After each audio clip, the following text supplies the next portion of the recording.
Akalar, sizlar ham qayerda yaxshi furgon qilishni bilmayapsizlarmi? Unda bizga murojaat qilinglar. Biz sizlarga har xil turdagi furgonlarni taklif qilamiz. Xohlasanglar Alcoma variantda, xohlasanglar Senish panelda. Bu furgonimiz dori va oziq tashishga mo'ljallangan. Furniturlarga keladigan bo'lsak, furniturlar rossiyskiy bo'ladi. Xohlasanglar nirjavka qilib beramiz.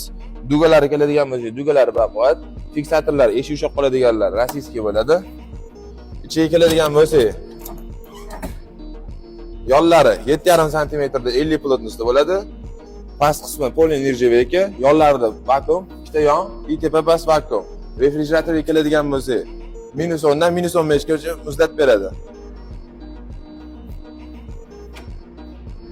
Atroflariga keladigan bo'lsak, akalar, atroflari ikki qalinlikda nirjavkaga aylantirib beramiz. Xohlasanglar oddiy temir qilib beramiz. Furnituralar alohida zapchastlari ketib qo'ygan bo'lsa, bizga kelsanglar, alohida zapchaslari ham sotuvda bor. Akalar, furgonlarning ehtiyot qismlari buzib qolgan bo'lsa, bizda alohida zapchaslari ham mavjud. Eshik ochib yopadigan ruchkalari, petlalari, eshik ushlab qoladigan fiksatorlari. Usta akalar, bemalol bizga murojaat qilinglar. Optim narxida dastavka qilib berishimiz ham mumkin. Stak Tashkent Unit bilan birga bo'ling. Ishonchli hamda to'g'ri ma'lumotlarga ega bo'ling.